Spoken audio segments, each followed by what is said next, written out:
Berbagi cerita sebelum hilang karena lupa. Balik lagi dengan kita dan Bang Arif. Melanjutkan cerita Bang Arif setelah pindah di Jakarta. Sebelum kita masuk ke cerita selanjutnya, ini dia Kemis, Saksian Misteri. Oke Bang Arif, kemarin itu gue denger lu setelah pindah masih ada cerita lu yang masih berbau mistis. Gimana tuh bro?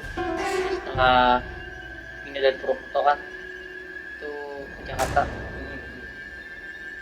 terus sempat itu kan SMP di Purwokerto. Lu SMP pindah ke Jakarta ini tuh tahun lu? Oh setelah lu SMK? SMP? SMP. Jadi yang ke Jakarta itu sekolah SMA, tapi SMA-nya itu di daerah Kudus. Jawa Tengah, itu pesantren. Nah kebetulan di pesantren itu gue juga suka ngoleksi kayak batu aki, terus kayak barang-barang aneh lah gitu. Oh tahan sebentar, lu pindah ke Jakarta terus lu pesantren? Pesantren. Oke, berarti nyokap bokap itu di Jakarta? Di Jakarta. Oke. Terus gue di Kudus itu suka ngoleksi barang-barang antik lah, kayak cincin, batu akik, namanya anak pesantren kan bisa ngoleksi kayak gituan.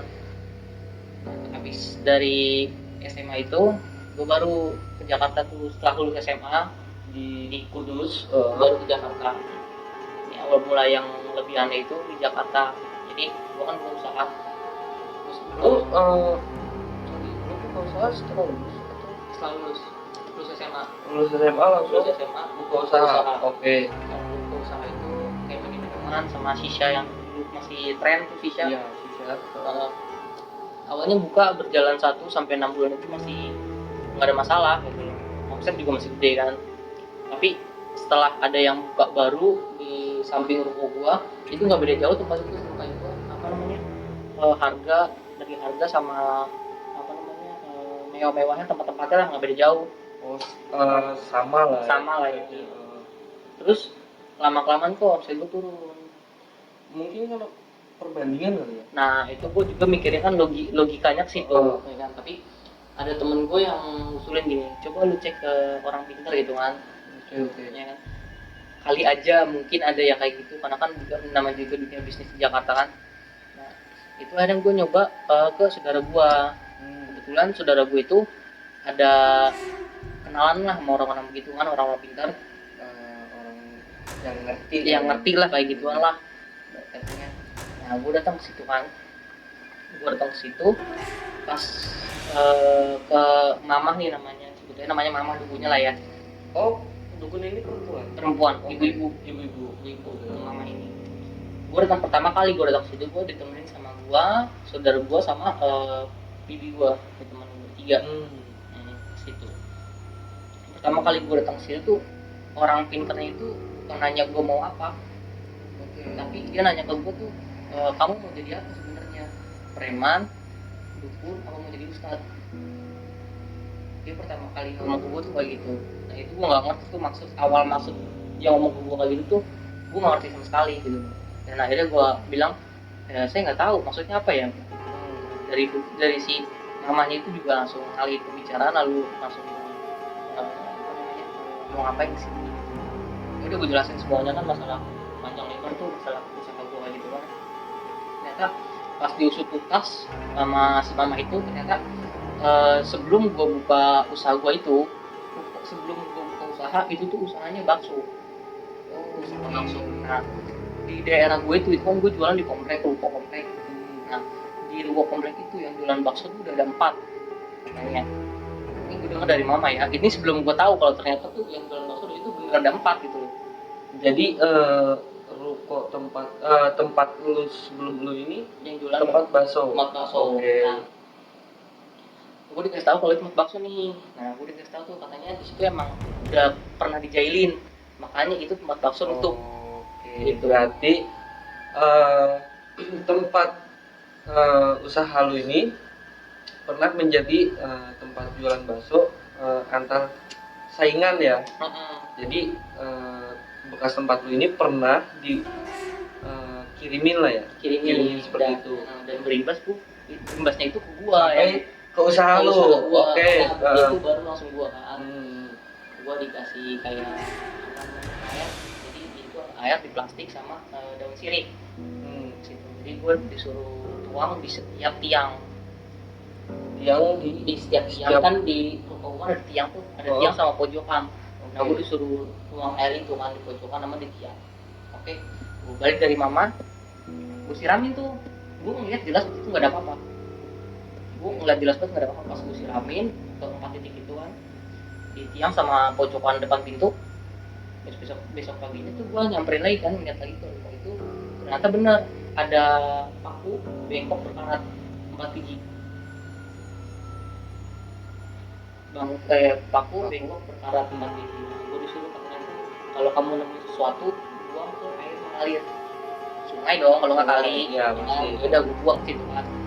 Di situ aman tuh. Terus gue disuruh masuk kan sama Mat. Kalau emang nemuin habis itu, kamu masuk ke rumah, terus lihat di atas pintu. Iya gue lihat di atas pintu ternyata kayak ada amplop. Awalnya tuh berbentuk amplop biasa, amplop emang. Nah, pas gue buka amplop tuh kayak ada bacaan. Kalau misalnya yang gue lihat itu raja, tapi rajanya itu raja kayak fotokopian doang. Gitu. Dan setahu gue sih kalau misalnya raja fotokopian itu, raja itu kan kayak buat penangkal gitu, untuk penangkal. Kayak model palang pintu gitu. Iya.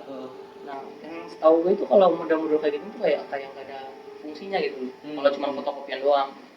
Itu dari situ ya gue buka, terus gue disuruh buang juga kan. Ya udah gue buang aja kayak mengalir juga. Besok-besokannya gue datang lagi nih ke mama karena gue penasaran dengan yang dia pertama bilang 3 hal itu kan. Nah, gue penasaran datang situ. Sekalian gue follow up lah. Perihal tempat gue ini kan. Iya tuh, 3 hal itu apa tuh?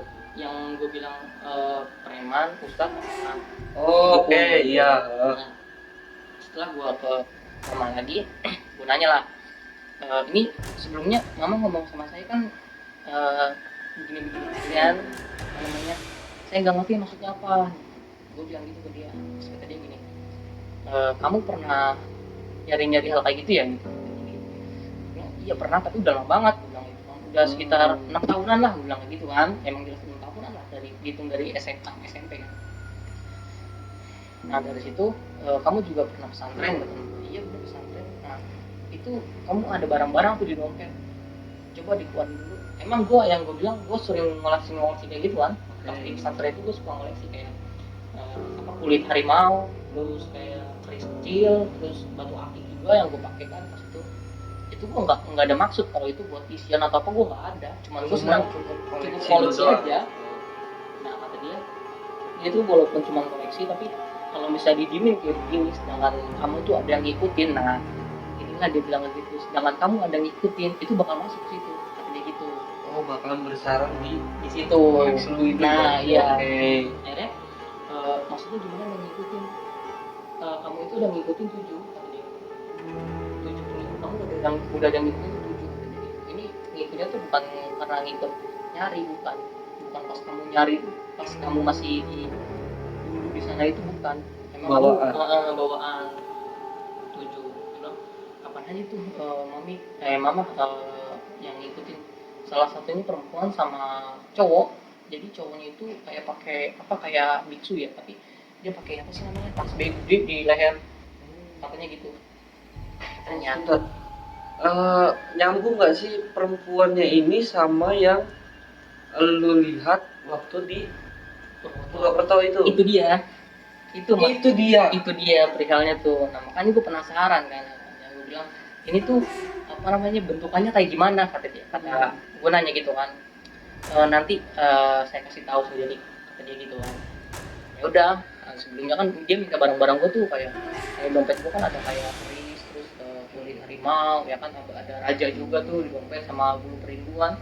Itu gue keluarin semua, terus sama dia tuh ditaruh di asbak rokok dia. Itu tiba-tiba kebakar sendiri. Enggak, langsung kebakar, bleng, kayak gitu doang. Kayak apa ya, kayak tisu yang dipakai tisu tuh. Iya, pasti kan itu kan juga pasti harus ada apinya dong. Nah iya, tapi kalau itu enggak, tiba-tiba langsung kebakar. Nah dari situ terus saking gue penasarannya kan, dia bilang sama gue gini, gue bilang sama dia gini, udah kan barang-barangnya enggak, kamu masih ada lagi barang-barangnya. Barang-barang apa lagi? Yang di rumah kamu ada lagi, kata dia gitu. Ya udah, gue berpikir tuh nggak ada lagi gitu, karena gue cuma ada yang seingat gue, karena udah lama banget kan, yang seingat gue tuh cuma ada yang di dompet doang. Ya kan, terus gue disuruh balik lah, udah nanti kamu balik aja dulu, nanti juga kamu balik tunggu di warung usaha kamu itu, nanti juga ada nyamperin kayak gitu. Dilalah tuh ada temen gue, sebut dia namanya Niko. Ya kan, dia apa namanya tiba-tiba nge-WhatsApp gue, terus datang tuh ke warung gue tuh, dia ngebawain kayak dompet. Dan yang pas gue buka itu dompet batu cincin gue semua. Oh, berarti yang dibilang mama itu ada yang mau datang itu temen gue yang bawa dompet gue itu. Iya. Nah, karena kan sebelumnya itu kan gue kan sebelum gue usaha itu gue sempat kerja dan gue ngekos bareng sama dia. Nah, barang-barang gue yang di kosan dulu itu gue titipin sama temen gue ini, si Niko. Logikanya kalau misalkan dia emang mau nganterin barang gue nih yang di kosan, dia seenggaknya tuh bawa barang semuanya dong, atau enggak sebagian, setengahnya bisa dibawa. Ya kan? Mungkin karena dia ngerasa barang itu ada something, nah dia balikin ke lu. Nah, dengan mungkin tanpa alasan, mungkin dia ngasih tahu lu. Iya, nah itu dia nggak ngasih tahu gua, tiba-tiba dia datang ke rumah, dia WhatsApp ke gua mau ke rumah gua, terus ngasih itu aja, ngasih barang itu aja udah. Nah, makanya gua kan nggak logika kalau misalkan nggak ada something. Iya, nggak ada something. Atau gua, ini nggak masuk di akal nih kalau begini ceritanya. Ya kan, akhirnya ya udah gua ngikutin kata si mama itu aja. Gua buang lagi tuh ke kali kan, gua buang lagi ke kali. Terus gua balik lagi nih ke saudara gua nih, yang ngasih tahu ya, yang ngasih tahu gituan, karena gue orangnya nggak percaya kan, nggak percaya, penasaran juga kan. Akhirnya gue nyoba lagi nih ke orang pintar lain. Orang pintar lain, salah satu orang pintar itu, nah yang gue datangin itu orang pintarnya tuh yang emang bermasalah sama keluarga gue ini, yang setahu gue ini ada bermasalah itu, cekcok lah, cekcok. Tapi gue sengaja gue datang ke dia karena dia udah apa namanya, dia udah ngerjain keluarga saudara gue nih, jadi gue tahu kalau dia benar-benar punya ilmu gitu loh. Oh, berarti lu baru percaya kalau emang dia pernah ngerjain saudara gue, pernah ngerjain saudara gue nih, makanya gue percaya kalau dia punya ilmu ya kan. Jadi gue datang ke dia, pas datang ke dia juga sama nyebutnya, kamu punya pengikut gitu, kamu punya pengikut.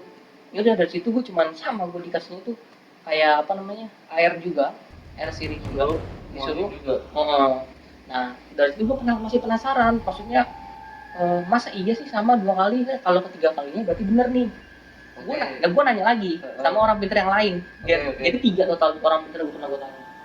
Ya mungkin karena emang lu masih belum percaya, kurang yakin ya. Gue datang lagi ke orang pintarnya ini tuh. Jadi gue ngomong sama orang pintar, tapi yang ngomong itu bukan orangnya, tapi pegangannya gitu, penghuni dalam badannya dia. Berarti tetap ngeliat lu atau tetap bareng kan? Kalau gitu gue konsepnya kurang tahu. Tapi yang gue ngomong tuh pertama, dia perempuan nih gue tanya, tapi dia ngomongnya tuh suara cowok. Dia kayak ngomong ke gue tuh kayak isiannya, gaibnya dia gitu. Yang pas gue tanya sama, dia juga ngomongnya kayak gitu. Sama, karena semua tiga-tiganya sama, yang udah sering gue datengin kan mama. Terus gue balik lagi lah ke mama kan. Mama lagi. Dari ke mama itu, akhirnya gue bilang lah, coba dong, apa namanya ini, maksudnya apa namanya, terus silsilahnya itu kayak gimana? Ya lu tanya maksudnya ini apa sih yang di tubuh gue ini, pengikut gue ini apa gitu. Nah, gue disuruh bawa kelapa hijau. Disuruh bawa kelapa hijau, itu sama minyak. Nah, gue di situ itu yang ke rumah mama itu sekitar jam 10-an. Terus gue disuruh potong rambut kan, sedikit, terus ditaruh di kayak kendi gitu, kendi dia. Ditaruh di kendi, gue ngerti kan. Terus udah dia sedikit, gue disuruh minum apa-apa. Nggak ngerti gue suruh apa itu, tiba-tiba dia langsung kayak komunikasi sendiri dengan yang di gue itu. Tanpa gue sadar gitu. Jadi gue juga Tapi lu sadar, gue sadar. Lu masih bisa ngeliat apa yang dia lakuin. Sadar, tapi dia kayak berkomunikasi aja. Gitu. Nah, dari si mama itu ngomong, dulu kamu pernah digangguin tuh karena kamu nyari dulu, karena kamu nyari, ya kan, hal negatif itu, makanya yang si perempuan ini nge-backup. Oke, berarti si perempuan ini yang hadir itu pas lu sakit dan yang hampir kesurupan. Nah, yang mau kesurupan itu ternyata yang gua nyari itu, yang ngikutin gua. Oh, berarti si perempuan ini bukan jahat. Enggak jahat, berarti yang jagain lu. Iya, Okay. Kan gua kan sempat ngeliat tuh yang di sebelah kiri gua ada cowok yang tinggi kurus kayak nggak manusia normal gitu. Nah, dia itu yang mau masuk ke badan gua, yang gua pengen nyari itu buat kuda lumping itu. Nah, sama yang gue sering ngedenger kayak gitu, dari dia juga bilang makanya yang pengemis itu tuh nggak berani buat nampakin gitu, hanya ngisengin tuh lewat suara, terus gangguan alat-alat doang, tapi nggak pernah berani nampakin gitu. Makanya sih mama itu bilang kalau dia ini mau jagain kamu gitu. Berarti yang berani nampakin emang karena lu sengaja nyari, yang nyari dan itu. dia berani nampakin karena emang lu nyari dia kan. Nah, yang perempuan itu yang gua. Nah, yang laki-laki itu yang gue cari, yang laki-laki yang di tempat perguruan timah itu yang mau masuk bareng gua, yang akhirnya diusir lagi kan sama si perempuan itu. Nah, makanya setelah diusir itu lu bilang pas lu rekopan dia langsung ada kan, langsung muncul. Oke, berarti dia tuh berusaha menjagain lu biar halangan dari luar itu nggak mencoba masuk ke lu. Betul. Nah, setelah dia ngomong kayak gitu, gue baru paham. Tapi kan karena gue udah ngalamin hal kayak gitu ya, maksudnya udah terlalu pertama kayak takut atau ngeri gituan, maksudnya gue nggak mau lah ada kayak gituan gitu. Nah, gue bilang aja sama mama tuh buat ngusir, buat udahlah lepas semua aja, mendingan gak usah ada sama sekali, karena udah pengalaman kayak gitu loh selama 3 tahun gue gitu dulu kan, udah kayaknya udah capek aja gitu. Nah, sudah. Lu kan ngerasa lu bisa, maksudnya lu ngelihat seperti itu ya. Lu ngelihat seperti itu kan lu setelah pindah dong. Setelah apa tuh? Lu baru pindah dari rumah lama lu ke Purwokerto, ya kan? Nah, sebelum lu pindah itu lu pernah nggak lihat? Enggak pernah ngeliat. Mungkin emang di situ, di rumah itu ya. Di rumah itu emang udah terkenal angker gitu kan, mungkin protek dari dalam lu ini mencoba untuk munculin gitu kan. Dan yang dibilang mata batin sih kayaknya gue bukan buka mata batin juga gitu. Karena kalau misalnya gue buka mata batin tuh otomatis gue bisa ngeliat semua kan. Tapi ini enggak, tapi ini cuman yang gue bisa lihat tuh yang ada di sekitar gue aja, maksudnya yang kayak di rumah itu cuma gitu doang. Terus yang emang orang itu gue ngeliat karena gue nyari dia awalnya, dan perempuan itu ternyata yang mau melindungi gue. Dan di lain hal itu gue nggak pernah ngeliat hal aneh tuh nggak pernah. Selain itu gue nggak pernah. Nah, dari itu gue bilang sama mama kalau dibuang aja. Ya udah, sama mama dikasih ritual gitu kan. Tapi si mama ini nggak bilang dulu kan, lu nggak sayang gitu, kayak dia yang jagain lo gitu loh. Nah, dia bilang kayak gitu, maksudnya ya balik lagi sih kan dari kemauan sih. Iya, mau diarahin kemana itu bakal ada baiknya, mau diarahin kemana bakal ada jeleknya, dia bilang kayak gitu kan. Nah, dari itu juga tetap gue bilang musikku kalau gue kayak udahlah buang aja sekalian. Nah, dari situ gue dikasih kayak nggak tahu, gue dijamin sama dia, dan gue dikasih air 7 rupa, gue disuruh mandi tuh malam Jumat Kliwon, gue disuruh malam Jumat bukan malam Jumat aja, gue disuruh mandi tuh jam 12 malam pas. Jam 12 malam tank pas pakai air itu. Nah, dari situ tuh gue disuruh, gue balik dari mama nih, balik dari mama. Oh enggak, lu mandinya itu di mama apa? Enggak, di rumah sendiri. Lu bawa air? Gue bawa airnya. Nah, habis dari situ gue kan gue datang situ kan hari Rabu, ya kan, besoknya kan hari Kamis, ya kan. Nah, besoknya itu gue langsung mandi jam 12 malam, mandi biur. Gue habis itu udah ngerasa kayak udah apa ya, pulang aja. Nah, abis dari situ gue nggak pernah bukan nggak pernah ya, nggak pernah ngelihat penampakan hal itu. Tapi kalau misalnya dibilang dengar suara, panggilan itu masih sering. Bahkan sampai sekarang tuh masih mungkin masih ada, ya masih bisa sensitif sensitif lah. aja peka. Tapi kalau buat ngeliat udah nggak pernah. Nah, setelah pasca itu sekitar 2 bulan sampai 3 bulanan yang gue dengar kabar terakhir tuh si mamanya itu ya udah meninggal, almarhum. Udah almarhum. Dan gue nggak tahu kejadiannya apa, penyebabnya dia almarhum apa gue nggak tahu ya. Tapi ya mudah-mudahan aja sih nggak kenapa-napa, maksudnya nggak ada Ya mungkin emang gitu. ya udah ajal atau takdir ya kan.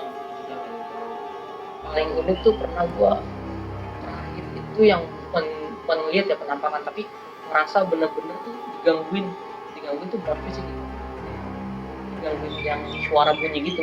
Jadi gue pernah kerja. Ini setelah gue pembuangan ya. Setelah lepas semua nih. Tapi gue ngerasa tuh kayak masih ada yang gangguin gue, tapi bukan gangguin tuh bukan hal gue gitu, bukan hal apa namanya pengikut gue gitu, karena gue ngerasa udah nggak ada gitu. Gue ngerasa udah nggak ada, entah nggak ada atau entah dipendam atau entah nggak boleh memunculkan lagi di depan gue gitu. Gue nggak ngerti dah, tapi intinya gue nggak pernah dia ada lagi gitu. Gue pernah pas itu gue kerja nih di restoran kan, kedai beverage gitu. Nah, gue kebetulan posisinya ada di rumah sakit nih. Gue ada di pintu masuk rumah sakit, tapi gedung rumah sakit itu kalau misalkan setiap hari Sabtu sama Minggu itu ini apa namanya nggak beroperasional, tutup. Sedangkan gue kamar mandinya itu di dalam rumah sakit, kamar mandinya. Karena waktu gue ini terakhir ya gue ngerasain ini tuh terakhir. Gue lagi pup BAB. Nah, ini kan gedung kosong. Ini emang sering keadaan hari Sabtu. Ini gedung kosong dan emang di situ kan lewat jalur apa namanya kayak ada orang meninggal itu lewat situ. Bahkan gue pas kamar mandi itu papasan sama orang yang meninggal gitu. Meninggal di rumah sakit. Nah ini gue lagi BAB pup.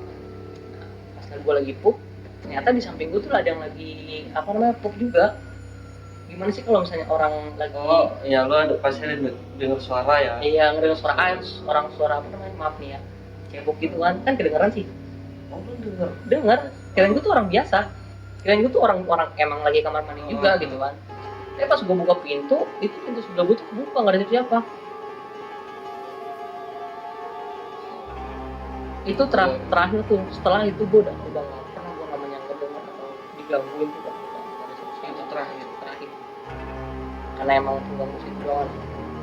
Tapi nggak berani kayak nampakin gitu, udah nggak berani. Tapi lu nggak ngeliat kan? Nggak ngeliat, gue udah nggak pernah ngeliat lagi. Mungkin karena ya lu masih sensitif, masih bisa mendengar gitu kan, lebih peka di pendengaran, dan lu merasa kayak ada orang gitu kan. Mungkin penunggu di situ atau emang ya something kan, nggak tahu. Oke, setelah itu udah gue nggak ada ngerasa apa-apa lagi dari situ. Sampai sekarang nih. Sampai sekarang udah. Jadi kesimpulannya tuh seperti itu. Mas Arif ini setelah pindah belum lepas dari semua yang apa yang dicari di Purwokerto. Berarti sampai sekarang lu udah bener kan? Udah nggak ada apa-apa. Udah bener emang? Lu kenapa? Oke. Jadi kesimpulannya, Mas Arif ini sudah mencoba untuk lepas semua, dan ya mungkin si mama temennya udah jalan ya. Kita doakan yang terbaik buat si mama. Oke. Buat Mas Arif ada nggak nih saran buat teman-teman atau wejangan ya buat teman-teman, apa nih kira? Ya, pokoknya jangan pernah dah nyari kayak gituan, jangan nyoba apa yang pernah gue alamin itu, jangan sama sekali, karena emang bener-bener tuh udah hidup dimensi dia, dimensi kita. Jangan saling mengganggu, jangan coba buat berteman, jangan coba buat nyari, jangan coba buat yang berhubungan sama hal itu, karena kalau misalkan kita lemah ya kayak gua bakalan sakit. Tapi kalau emang udah terbiasa ya mungkin badan dia udah terbiasa. Tapi kalau misalkan lemah ya dia jatuh sakit kayak gua gitu. Dan itu kan masuk dosa juga ya, gua udah ngerasain kayak gitu ya. Gila gua udah bener-bener ujung-ujungnya syirik ujung-ujungnya sirik. pasti. Ujung-ujungnya sirik dengan lu sih dari sekarang gua nggak pernah. Bahkan gua kalau misalkan emang kayak ngerasa ada yang kayak gituan tuh ya gua bakal apa namanya balik lagi sih ke agama masing-masing ya. Oke, Gitu aja sih paling. ingat guys, jangan pernah mencoba untuk membuat ikatan dengan hal Gaib. gaib, Perjanjian. perjanjian. Mungkin kisah Mas Arif sampai di sini. Mungkin ada IG apa bisa follow Mas Arif, Boleh tadi dicantumkan. mungkin di bawah sini ya nanti. Apa Mas? Arif Alice. Oke, untuk teman-teman Kemis Kesaksian Misteri, sampai di sini kisah Mas Arif. Bye.